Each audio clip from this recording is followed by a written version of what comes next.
Shalom, salam sejahtera untuk kita semua. Baiklah, kita akan memulaikan ibadah kita pada saat ini. Mari saya mengundang kita untuk tunduk kepala dan kita berdoa. Kita berdoa. Bapa kami dalam kerajaan surga, kami berterima kasih untuk waktu pada jam dan saat ini boleh menjadi bagian kami. Tuhan berikan kesehatan dan nafas hidup, dan kami sebelum memulaikan dan melanjutkan kegiatan kami di hari ini, kami mau merenungkan firman-Mu. Kami mau beribadah kepada Tuhan, dan biar kiranya kuasa Roh Kudus akan menuntun jalannya acara ibadah ini. Dalam nama Tuhan Yesus kami persembahkan doa ini. Amin. Kita akan menyanyikan satu lagu pujian, Tuhan Batu Karang Kita. Tuhan batu karang kita, pelindung dalam bahaya. Meski apapun menimpa, pelindung dalam bahaya. Tuhanku, batu karangku, pelindung yang maha kuasa, pemimpin pada jalanku, pelindung dalam bahaya. Senang sekali pada jam dan saat ini kita lagi akan mempelajari firman Tuhan. Dan firman Tuhan di hari ini 26 April berjudul Kuasailah Dirimu Sendiri. Sekali lagi, kuasailah dirimu sendiri. Ayat tema firman Tuhan berbunyi demikian: terjagalah dan bangunlah membela hakku, membela perkaraku, ya Allahku dan Tuhanku. Mazmur 35 ayatnya yang ke-23. Kita dengarkan penjelasannya. Jika kita ingin melarikan diri dari pengalaman sakit, kita harus mulai dengan sungguh-sungguh tanpa penundaan untuk mengerjakan keselamatan kita sendiri dengan rasa takut dan gentar. Ada banyak orang yang tidak memberikan bukti pasti bahwa mereka setia pada janji baptis mereka. Semangat mereka didinginkan oleh formalitas, oleh ambisi duniawi, oleh kesombongan dan cinta diri. Kadang-kadang perasaan mereka diaduk, tetapi mereka tidak jatuh ke batu karang, yaitu Yesus Kristus. Mereka tidak datang kepada Tuhan dengan hati yang hancur, dengan pertobatan dan pengakuan. Mereka yang mengalami pekerjaan pertobatan sejati di dalam hati mereka akan menyatakan buah roh dalam hidup mereka.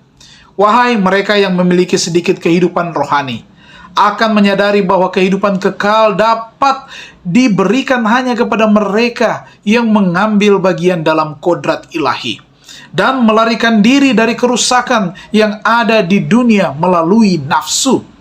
Kuasa Kristus saja yang dapat mengerjakan perubahan dalam hati dan pikiran yang dapat dialami oleh setiap orang yang turut ambil bagian dalam hidup baru bersama Tuhan di kerajaan sorga.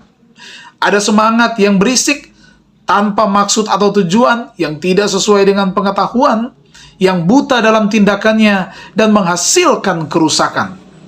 Ini bukan semangat Kristiani. Semangat Kristen dikendalikan oleh prinsip dan tidak gegabah. Itu sungguh-sungguh, itu dalam dan kuat, melibatkan seluruh jiwa dan membangkitkan untuk menjalankan kepekaan moral. Keselamatan jiwa dan kepentingan kerajaan Allah adalah hal yang paling penting.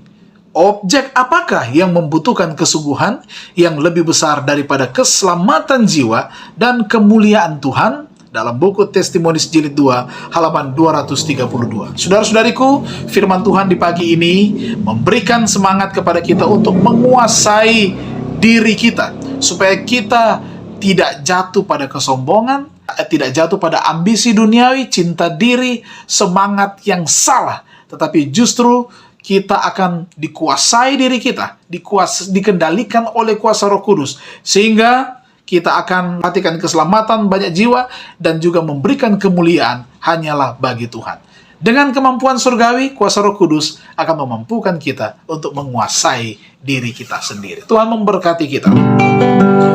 Tuhanku, batu karangku, pelindung yang maha kuasa, pemimpin pada jalanku, pelindung Kita tunduk kepala dan kita bersatu dalam doa. Terima kasih Tuhan. Terima kasih, kasih-Mu nyata di dalam kehidupan kami. Dan di hari yang baru ini, Tuhan karuniakan nafas hidup dan kesehatan menjadi bagian kami. Terlebih khusus firman Tuhan yang boleh menguatkan iman kami, agar kami menyerahkan hidup kami dalam pengendalian Tuhan, supaya kami dapat menguasai akan diri kami sendiri dengan kuasa surga. Hari ini hari yang baru, kami mau serahkan hidup kami ke dalam tangan kasih-Mu Tuhan. Ampunkan kami dari setiap salah dan dosa kami. Mendoakan secara khusus pergumulan atau usulan doa yang disampaikan oleh Ibu Stans Mampu, di mana suami Pak Ari yang saat ini sementara dirawat di rumah sakit, di ruangan ICU rumah sakit yang ada di Singapura. Kami doakan Tuhan, Engkau adalah tabib besar, dokter di atas segala dokter, akan menjamah tubuh jasmaninya, sehingga Pak Ari ini akan mendapatkan pemulihan, mujizat kesembuhan yang asalnya daripada Tuhan. Untuk itu Bapak, disembuhkan, Pak Ari akan mendapatkan kesembuhan dan pemulihan hanyalah dari Tuhan. Dan untuk juga semua orang-orang yang dalam keadaan sakit, yang sementara dirawat, baik di rumah sakit maupun di rumah masing-masing. Semua usaha dan pekerjaan kami, semua umat-umat Tuhan yang siap bekerja pada hari ini, kami serahkan semua rencana kami ke dalam tangan kasih-Mu, dan tuntunan kuasa surga menjadi bagian kami. Berkat-berkat surga akan menjadi bagian semua kami. Dan biar kiranya kami diberikan kesehatan, kami diberikan kekuatan fisik yang baik, terlebih khusus kekuatan iman. Damai berkat kasih Allah Bapa, di dalam kasih Tuhan Yesus, dan persekutuan Roh Kudus, mujizat besar terjadi dalam kehidupan kami. Di dalam nama Tuhan Yesus kami persembahkan doa ini. Amin, amin. Terima kasih. Tuhan Yesus memberkati kita semua. Sampai jumpa besok pagi.